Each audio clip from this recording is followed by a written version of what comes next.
Bom dia!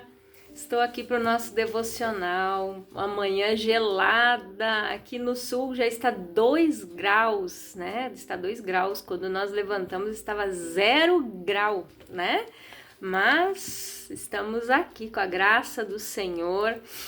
Um pouco resfriada, né? Até pela questão do frio, tá? Então os irmãos me perdoem se eu espirrar aqui, tá bom? Então nós vamos ler então hoje, nós vamos ver aqui em 1 Reis, no capítulo 13, a partir do versículo 11, diz assim: E morava em Betel um profeta velho, e vieram seus filhos e contaram-lhe tudo o que o homem de Deus fizera aquele dia em Betel, e as palavras que dissera ao rei. E disse-lhe a seu pai: Por que caminho se foi? E disse-lhe seu pai: Por que caminho se foi? E viram seus filhos o caminho por onde fora o homem de Deus que viera de Judá. Então disse a seus filhos: Albardai-me um jumento. E abaldaram-lhe o jumento e o montou. E foi-se após o homem de Deus, e o achou assentado debaixo de um carvalho, e disse-lhe: És tu, homem de Deus, que veio de Judá? E ele lhe disse: Eu sou. Então lhe disse: Vem comigo à minha casa e come pão. Porém, ele disse: Não posso voltar contigo, nem entrarei contigo, nem tampouco comerei pão, nem beberei contigo água neste lugar. Porque me foi mandado pela palavra do Senhor: ali nem comerás pão, nem beberás água, nem tomarás a ir pelo caminho por que foste. E ele lhe disse: Também eu sou profeta como tu. E um anjo me falou pela palavra do Senhor, dizendo: Faze-o voltar contigo à tua casa, para que coma pão e beba água. Porém, mentiu-lhe. E voltou ele e comeu pão em sua casa e bebeu água. E sucedeu que, estando eles à mesa, a palavra do Senhor veio ao profeta que o tinha feito voltar.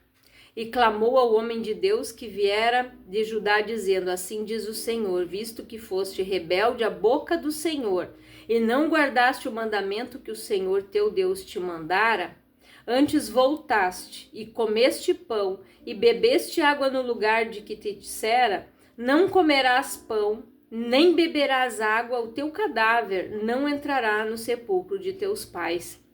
E sucedeu que depois que comeu pão e depois que bebeu água, albardou ele o jumento para o profeta que fizera voltar.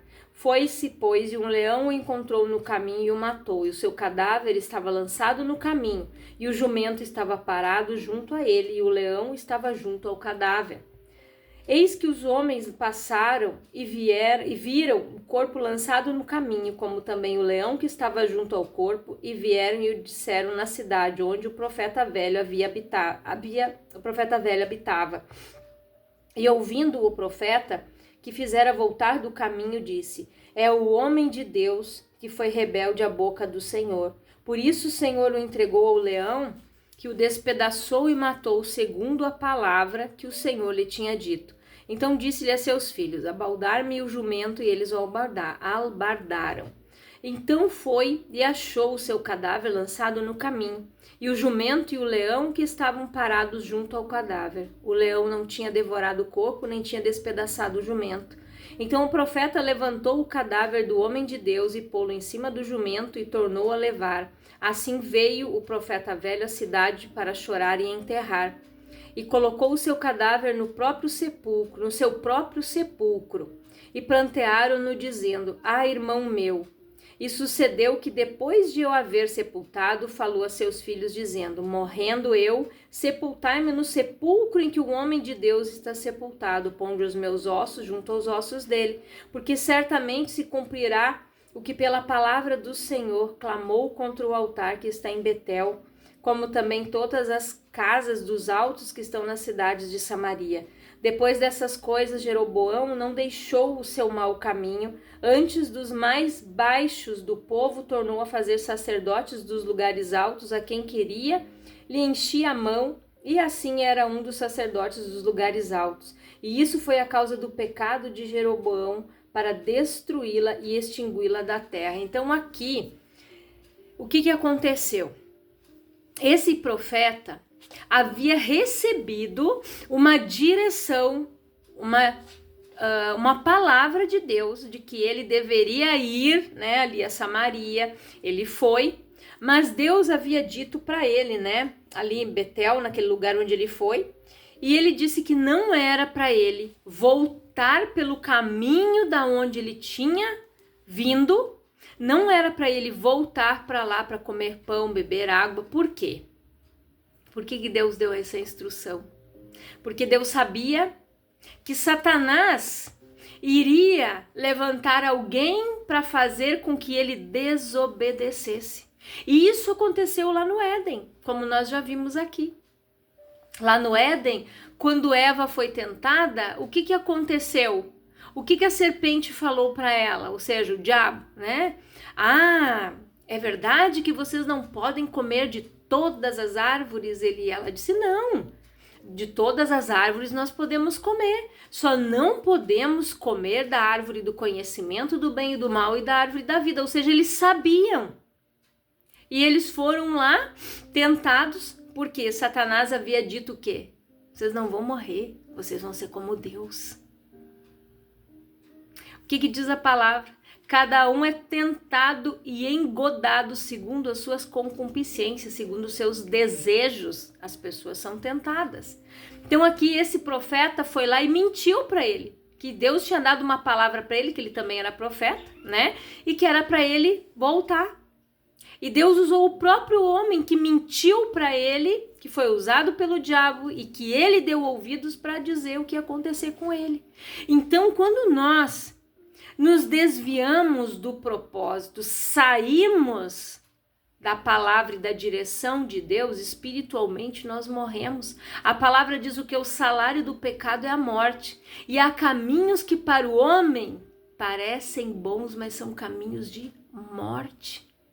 Quantas escolhas erradas as pessoas fazem nas suas vidas, que respingam, que refletem em todas as pessoas que estão ao seu redor, filhos, esposa, enfim, a escolha errada. E esse homem aqui havia recebido do Senhor uma palavra, você vai lá e você vai fazer isso, e não faça isso. Mas ele não vigiou. No momento em que aquele profeta veio mentindo, ou seja, ele era um profeta, mas ele mentiu para que o outro voltasse lá na casa dele. Ele queria fazer as honrarias e o próprio Deus usou a boca daquele profeta que mentiu para dizer para ele, porque você desobedeceu, o seu corpo não vai ser sepultado no sepulcro dos teus antepassados, dos teus pais. Foi sepultado no próprio sepulcro daquele profeta, porque ele foi atrás, porque ele mentiu. Então, quando nós nos desviamos do propósito, se Deus te deu uma direção, Deus te deu uma palavra, você orou, você pediu uma resposta e Deus te deu, siga aquela instrução, siga aquela direção. Não olhe para a direita, não olhe para a esquerda, ore, porque o diabo vai tentar te confundir. O diabo vai tentar fazer com que você retroceda. E assim ele trabalha, gente. Ele é astuto.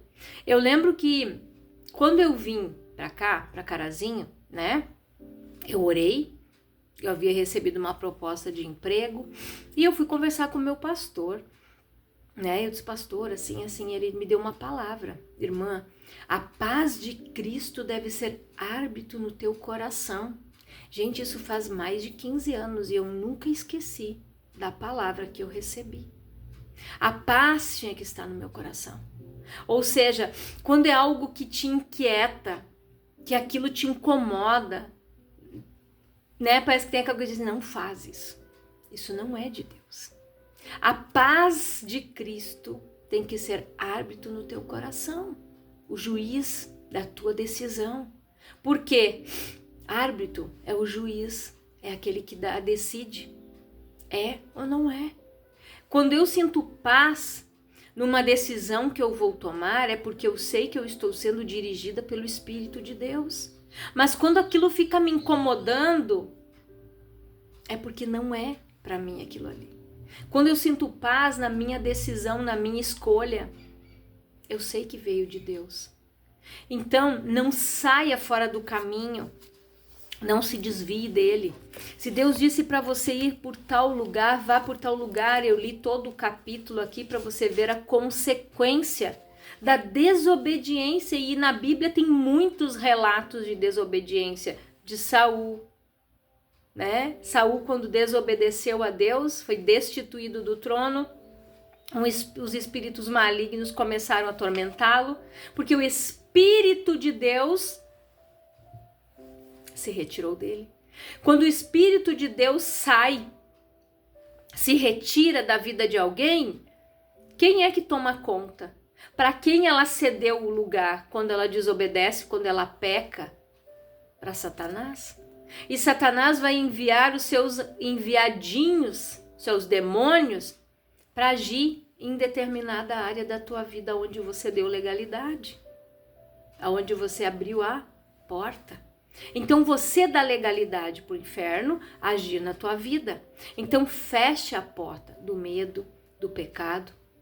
Você não é mais escravo nem do medo, você não pode estar sendo escravo da desobediência. Você precisa agradar a Deus. Geralmente a pessoa que sofreu ou que sofre com rejeição na sua vida, ela sempre vai tentar fazer as coisas para agradar os outros. Ela não tem a vontade dela, a escolha dela é agradar os outros. Ela precisa ser aceita pelos outros, então ela abre mão dela para fazer a vontade dos outros, porque ela precisa ser aceita. Ela tem aquela necessidade disso.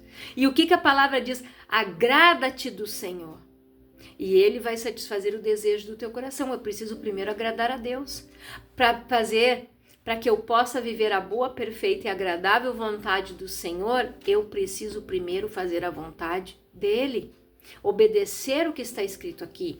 E aqui em Jeremias capítulo 1, né, no versículo 11 e 12 diz assim: ainda veio a mim a palavra do Senhor dizendo: que é que vês, Jeremias? E eu disse: vejo uma vara de amendoeira. E disse-me o Senhor: viste bem, porque eu velo sobre a minha palavra para a cumprir. Então Deus, ele vela pela sua palavra para cumprir na nossa vida.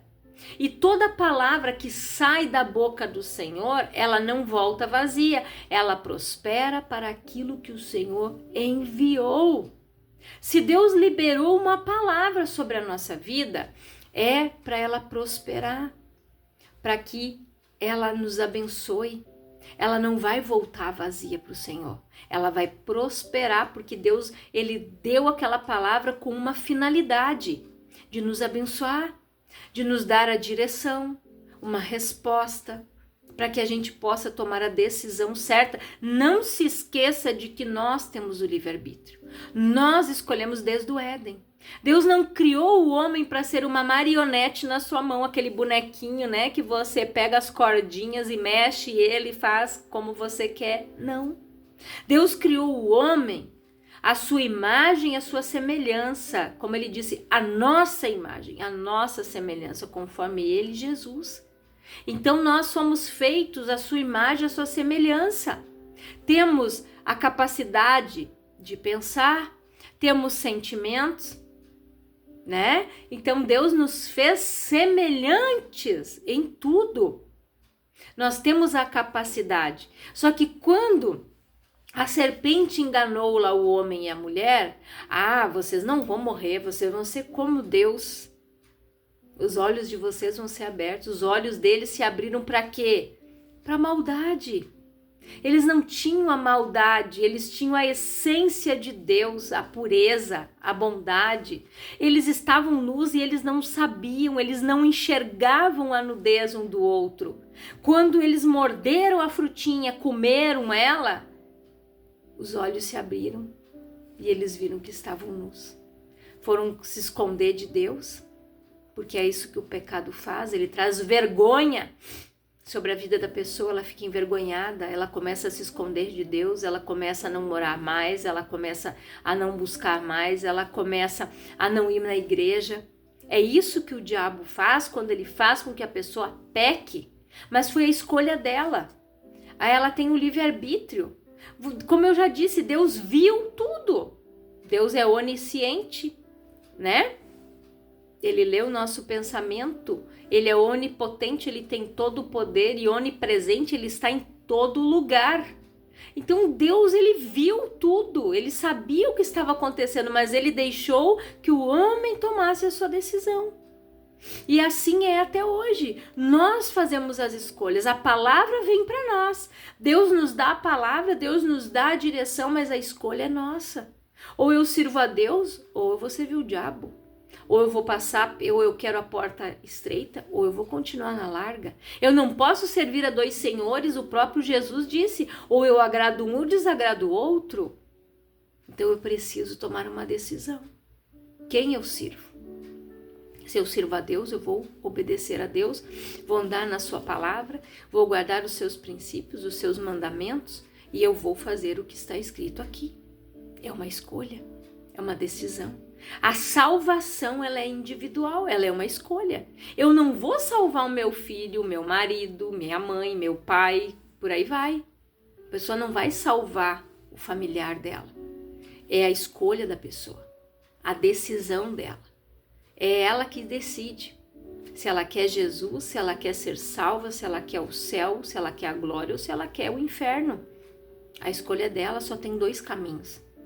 E a palavra diz que nós devemos fazer a nossa escolha. O morno, a palavra diz, vomitar-te-ei da minha boca, ou você é frio ou você é quente. Não tem meio termo para Deus. Tanto que a palavra diz que o proceder do cristão é sim, sim e não, não. O que passa disso é procedência maligna. Por quê? É sim ou não, é o que nós vamos ouvir de Deus. Porque quando nós, ficamos no meio termo, o que é em cima do muro? É a dúvida, é o achismo, a dúvida, o morno. Ele não sabe se ele quer Jesus ou se ele quer continuar no mundo. Mas a portinha estreita é essa aí, né? Eu vou ter que me desprender de muita coisa, mas a larga aqui é tão boa. Nossa, a larga é uma escolha. Ou ele é frio ou ele é quente. O morno, Deus vai vomitar. É uma palavra forte, mas é verdade, gente. A palavra diz, vomitar-te-ei da minha boca. Porque antes não é nem frio e nem quente. Ou seja, a pessoa que tomou uma decisão, ela é fria ou ela é quente, ela se posicionou. Eu quero, eu não quero. Não é ficar no meio ali com dúvida. O Raimundo, o crente Raimundo, né? Um pé na igreja, outro no mundo. Não existe, gente. Então, nós precisamos, compreender isso. E aqui em Gálatas, no capítulo 1, ali no versículo 8, Paulo diz assim: mas ainda que nós mesmos ou um anjo do céu vos anuncie outro evangelho, além do que vos já tenho anunciado, seja anátema. Assim como já vô-lo dissemos, agora de novo também vô-lo digo: se alguém vos anunciar outro evangelho, além do que já recebeste, seja anátema. Porque persuado eu agora a homens ou a Deus? Ou procuro agradar a homens? Se estivesse ainda agradando aos homens, não seria servo de Cristo. Mas faço-vos saber, irmãos, que o evangelho que por mim foi anunciado não é segundo os homens. Porque não o recebi nem aprendi de homem algum, mas pela revelação de Jesus Cristo, porque já ouviste qual foi antigamente a minha conduta no judaísmo, como sobremaneira persegui a igreja de Deus e a assolava, e na minha nação excedi em judaísmo a muitos da minha idade, sendo extremamente zelosos das tradições de meus pais. Mas quando aprouve a Deus, que desde o ventre da minha mãe me separou e me chamou pela sua graça, revelar seu filho em mim, para que o pregasse entre os gentios, não consultei carne nem sangue. Nem tornei a Jerusalém a ter com os que já antes de mim eram apóstolos, mas parti para a Arábia e voltei outra vez a Damasco. Depois, passados 3 anos, fui a Jerusalém para ver a Pedro e fiquei com ele 15 dias. Então vi a nenhum outro dos apóstolos, senão Tiago, irmão do Senhor. Então olha o que Paulo disse aqui. Aqui Paulo, nos advertiu. Não se enganem. O evangelho é esse, a palavra é essa, Deus vela pela sua palavra para cumprir na nossa vida. E ninguém pode mudar a palavra, diz, nem um jota e nem um tio. Ninguém pode mexer no que está escrito aqui. Paulo disse, é anátema quem faz isso. Então aquela pessoa muitas vezes que se diz de Deus e não é, vigie. Tudo nós devemos, gente, a palavra que nós recebemos, nós temos que ver se está aqui. Se está aqui, se está escrito aqui, se está de acordo. Então, porque Satanás vai tentar te confundir. Satanás, quando Jesus foi tentado no deserto, o que ele fez? Ele usou a palavra. Ele usou a própria palavra, né? Ó, isso aqui, se você se jogar daqui para baixo, ele vai dar ordem aos teus anjos para vir te segurar. E Jesus disse, vai-te, Satanás, porque também está escrito, não tentai o Senhor teu Deus. Então, você vê que Jesus, ele usou a própria palavra para anular a artimanha do inferno. Aquele homem, quando ele chegou para aquele profeta e disse, Deus me falou que é para você voltar, mas Deus já havia dito para ele que não era para ele voltar. Ele poderia ter feito o quê? Não, primeiro eu vou consultar ao Senhor e vou perguntar se é realmente para eu voltar, porque Deus havia me dado essa instrução. E isso muitas vezes as pessoas não fazem. Elas se deixam enganar, elas se deixam persuadir. Por que Paulo disse anátema, né? Que seja repreendido, expulso, não dê ouvidos para aquilo que não vem de Deus, mas esteja com os teus ouvidos atentos para a palavra, para aquilo que o Senhor tem para mim e para você. Então que o Espírito Santo possa falar mais ao teu coração, que você medite nesses versículos. Eu vou deixar ali, né, os versículos no título, né, como uma irmã havia me pedido. Então, que você reflita, que você leia a palavra, que você venha meditar nas escrituras para que você não seja enganado. E se Deus te deu uma direção e você tem paz, permaneça nela. Agora, se alguém vir te dar uma opinião, perdão, se não for dirigido por Deus, fuja dela. Nós devemos saber vigiar. Propostas vêm, claro. Com certeza Satanás vai tentar fazer que nem ele fez com aquele profeta. Desviar ele do caminho, fazer com que ele desobedeça a Deus, com que ele peque. Então, siga a instrução, permaneça na palavra, permaneça no caminho. Eu quero orar por você, Pai, em nome de Jesus. Eu oro por todas estas pessoas que estão ouvindo esta palavra, que elas sejam abençoadas, edificadas, fortalecidas.